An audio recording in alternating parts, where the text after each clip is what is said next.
I'm Tara Brandner, and this is Hopeful Hints, an infertility podcast where you will receive quick, hopeful hints to guide you through infertility. Here, you will find education, inspiration, and most importantly, find peace as you walk through this journey to fulfill your family vision. Today's episode is brought to you by Protea Nutrition, Dr. Brandner approved. Protea Nutrition was designed specifically for women and encompasses all fitness and wellness needs without including harsh stimulants or artificial ingredients. And the best part is many of the products can be used in pregnancy and while breastfeeding. What you see on the label is exactly what you get. Nothing hidden. No special mixes, just science-based ingredients at effective doses, keeping your long-term health in mind. Check out the link located in today's show notes to check out all of Protea's supplements, including my favorite fertility-friendly products. Welcome to Hopeful Hints. I'm your host, Dr. Tara Brandner, and this week we're going to discuss a topic that I get asked often. And I just wrote a blog post for We Are Robyn on this. So I want to share it. I'm going to link We Are Robyn. They're an amazing resource for the fertility community and beyond, into motherhood and so many other aspects of women's health. So make sure to check them out. But the big question, can we improve egg quality? If so, how? Especially if we are gearing up or going through fertility treatments. So as a female, it's common to worry about our reproductive timeline, right? There's a lot of pressure that gets put on us. Our timeline for reproductive health is different than men. And so one thing that we use or that we know is age is a factor to gauge our overall reproductive health. But that's also an impact on our quality of eggs. We know that when you turn 40 years old, less than half of your eggs are viable. We also know that genetics play a role in egg quality. I like to use the gumball machine analogy when I talk to my patients about this, but once an egg has been genetically impaired, once your gumball has been dented or chipped, we can no longer resolve that issue. And so we need to do what we can to protect the rest of the gumballs to ensure that nothing else happens and that we can keep them healthy and keep them intact. And so when we look at things that we can do to, quote, improve our egg quality, I want to try to maybe change how we look at the mindset and think of it as, what can we do to keep our environment healthy within our ovaries?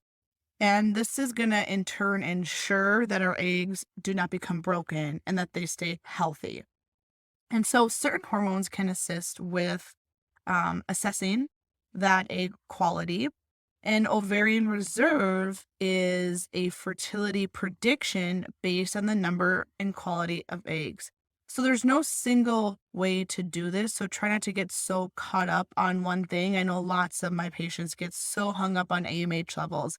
And I always say that is a piece of our puzzle. It's not the overall picture. It doesn't predict or determine necessarily anything. It's a gauge. It's one thing that we use. Additionally, we use FSH levels and estradiol levels and scans.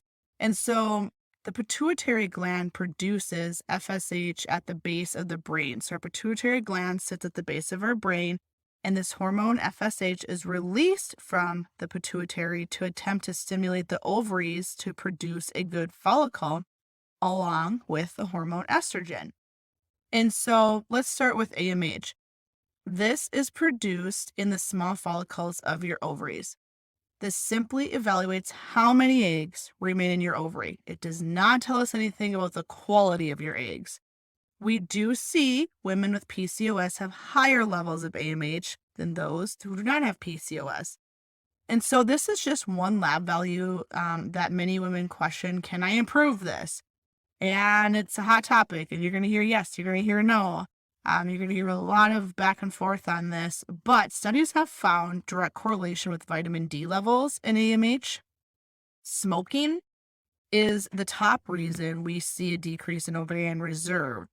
So one study looked at the connection into weight loss and being overweight or obese in women with AMH levels. And the outcome did show that weight loss did result in an overall improvement in reduction in reproductive function.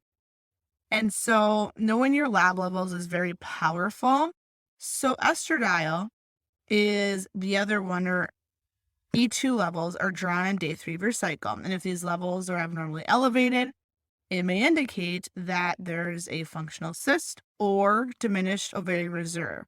And so the ovarian response tends to be poor when we have FSH and estradiol levels that are elevated.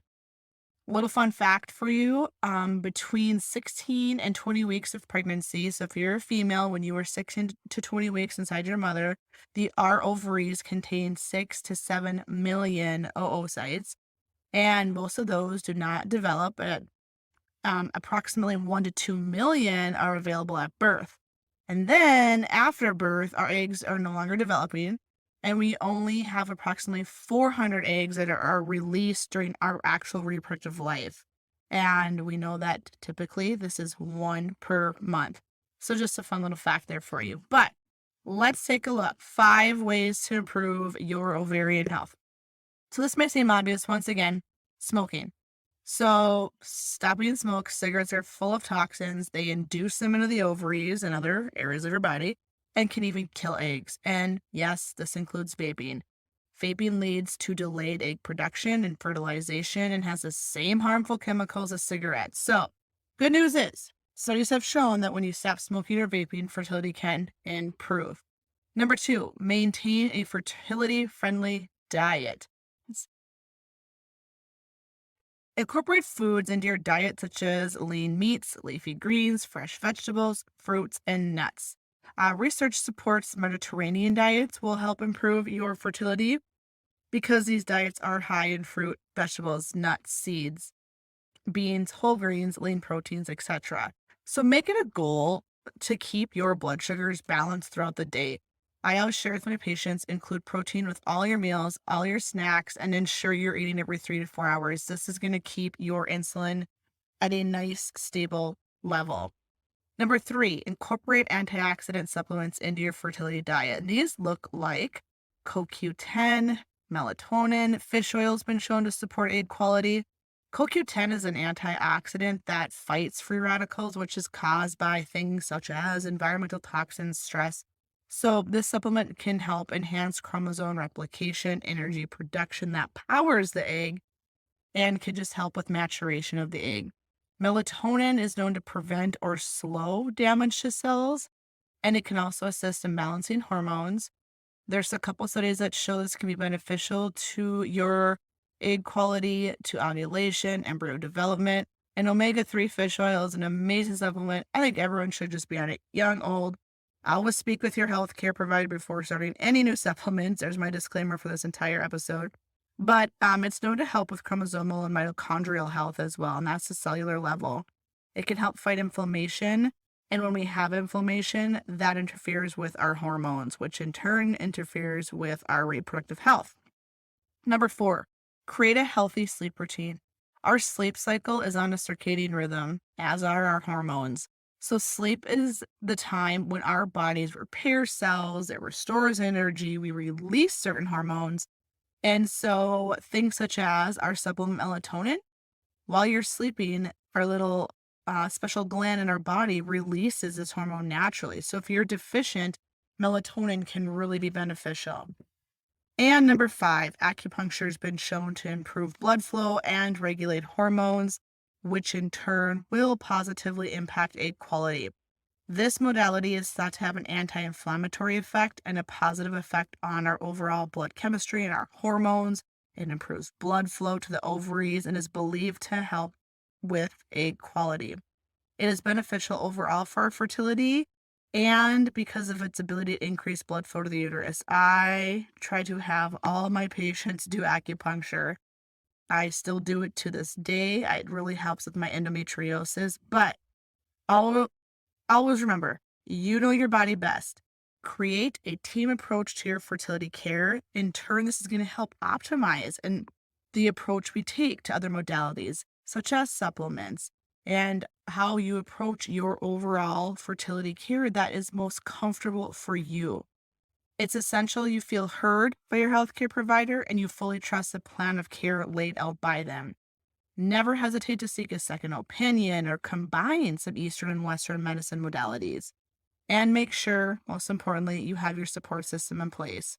Remember, my inbox is always open. Come say hi and know I'm here to help support you and help you through this journey. I'll see you back here next week, Tuesday.